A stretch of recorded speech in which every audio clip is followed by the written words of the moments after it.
பெரியார் மண்ணன்று மலை, மாடு முட்டி கோபுரங்கள் சாய்வதில்லை, மாணிக்கம் கூழாங்கல் ஆவதில்லை என்பார் கவிஞர் சுரதா. இந்த வரிகளை இன்று பலருக்கு நினைவுபடுத்த வேண்டியுள்ளது.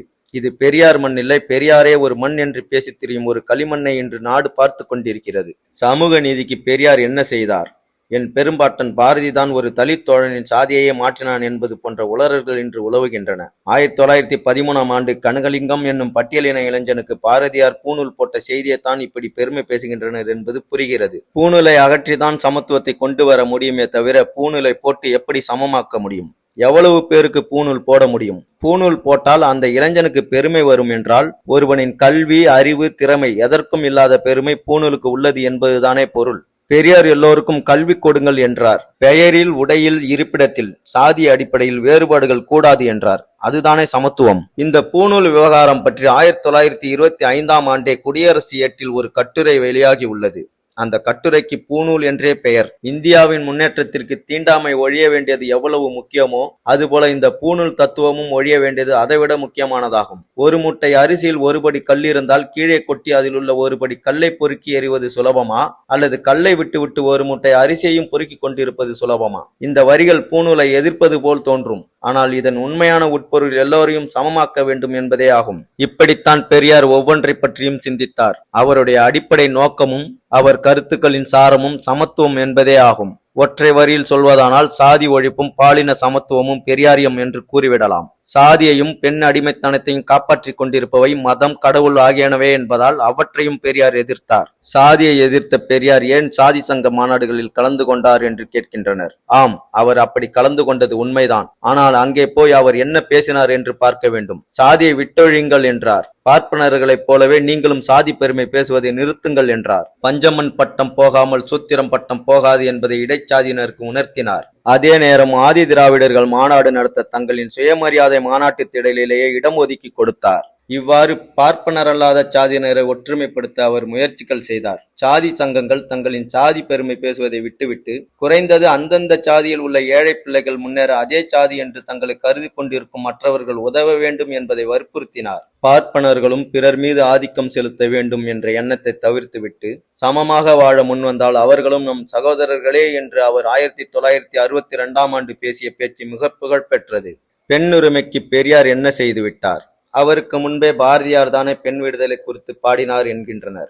ஏன் வேதநாயகம் பிள்ளையை மறந்துவிட்டனர் என்று தெரியவில்லை.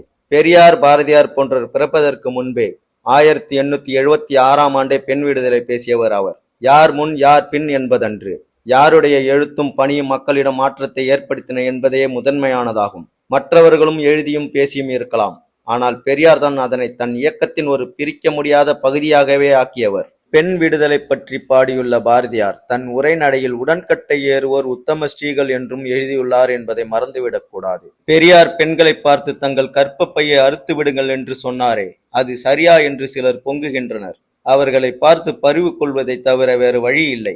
இந்த முறை தேர்வில் நல்ல மதிப்பெண் வாங்கவில்லை என்றால் கொன்று விடுவேன் என்று தந்தை ஒருவர் கூறினால் அவர் மீது ஈபிக்க 302 கீழ் வழக்கு தொடுபவர்கள் இவர்கள். அது ஒரு மிரட்டல், அவ்வளவுதான். நோக்கத்தை விட்டுவிட்டு ஒவ்வொரு சொல்லுக்கும் பொருள் தேடும் புத்திசாலிகள் இவர்கள். போகட்டும், பெண்களுக்கு பெரியார் என்ன செய்தார்? ஒரு நூற்றாண்டுக்கு முன்பு 1929 செங்கல்பட்டு சுயமரியாதை மாநாட்டிலேயே பெண்களுக்கு சொத்துரிமை வேண்டும் என்று ஒரு தீர்மானம் கொண்டு வந்தார். அன்றைய காலகட்டத்தில் அப்படி ஒரு தீர்மானத்தை நினைத்து கூட பார்க்க முடியாது. தன்னுடைமை உலகில் பெண்கள் சுதந்திரம் வேண்டும் என்பவர்கள் பெண்களை நன்றாக படிக்க வைக்க வேண்டும். தாய் தகப்பன்மார்கள் பார்த்து ஒருவனுக்கு பிடித்து கொடுப்பது என்று இல்லாமல் பெண்ணாகவே பார்த்து தகுந்த வயதும் தொழிலும் ஏற்பட்ட பிறகு ஒருவனை தேர்ந்தெடுத்துக் கொள்ளும்படி செய்ய வேண்டும் என்றார் பெரியார். அதாவது பெண் என்பவள் அறிவும் சுதந்திரமும் உடையவளாக வாழ வழி செய்வதே அவரது நோக்கமாக இருந்தது. ஒரு வலையொலியில் திராவிடர் கழக தலைவர் ஆசிரியர் வீரமணி அவர்கள் என்ஜாய்மெண்ட் வித்தவுட் ரெஸ்பான்சிபிலிட்டி என்று பெரியார் சொன்னதாக குறிப்பிட்டுள்ளார். அது எதற்காக, எங்கே, என்ன பொருளில் சொல்லப்பட்டது என்பதை புரிந்து கொள்ளாமல் சமூக ஒழுக்கத்தை பெரியார் கெடுத்து விட்டார் என்று இந்த ஒழுக்க சீலர்கள் குரல் எழுப்புகின்றனர். குடும்ப கட்டுப்பாட்டை நோக்கி சொல்லப்பட்டது அது. 1951 தான் இந்திய அரசு குடும்ப கட்டுப்பாட்டு திட்டத்தை முன்வைத்தது. ஆனால் பெரியாரோ 1929 அது குறித்து பேசியுள்ளார். பெண்கள் பிள்ளை பெறும் இயந்திரம் இல்லை என்பதை உணர்த்துவதற்காகவே அப்படி சொன்னார். அதைத்தான் புரட்சிக் கவிஞர் பாரதிதாசனும் காதலுக்கு வழி வைத்து கருப்பாதை சாத்த கதவொன்று கண்டறிவோம் இதில் என்ன குற்றம் என்று கேட்டார். காதலுக்கு வழி வைப்பது என்ஜாய்மெண்ட், கதவொன்று கண்டறிவது கற்பத்தடை, வித்தவுட் ரெஸ்பான்சிபிலிட்டி. அவ்வளவுதான். பெரியாரை எதிர்க்கும் இவர்கள் ஏன் புரட்சிக் கவிஞரை எதிர்க்கவில்லை? எங்கள் புரட்சி பாவலன் என்று அவரை மட்டும் கொண்டாடுவது வெறும் அறியாமை மட்டுமன்று, அது ஒரு பிரித்தாளும் சூழ்ச்சி ஆகும்.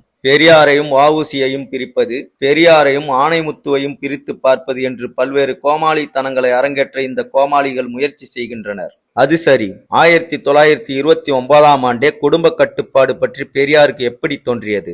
அவரே விடை சொல்கிறார். பெண்கள் விடுதலைக்கு அது ஒரு வழி என்று எனக்கு தோன்றியது. அது மட்டுமின்றி இங்கிலாந்து நாட்டில் மேரி ஸ்டோப்ஸ் என்று ஒரு மருத்துவரும் இப்படி ஒரு கருத்தை கூறியிருக்கிறார் என்கிறார். தேடி பார்த்தால் 1921ஆம் ஆண்டு லண்டனில் அப்படி ஒரு கருத்தை அந்த மருத்துவர் கூறியுள்ளார் என்பதை அறிய முடிகிறது. இன்றைய அறிவியல் தொழில்நுட்ப உலகத்தில் இதனை கண்டறிவது சாதாரணமாக இருக்கலாம். ஆனால் ஒரு நூற்றாண்டிற்கு முன் எப்படி பெரியார் தெரிந்து கொண்டார் என்பது வியப்பாக உள்ளது. பெரியாரை புரிந்து கொள்வது அறிவாளிகளுக்கே கடினம் என்கின்ற போது இந்த மூடர் கூடங்கள் புரிந்து கொள்ளவில்லையே என்று நாம் கவலைப்பட்டு என்ன பயன்?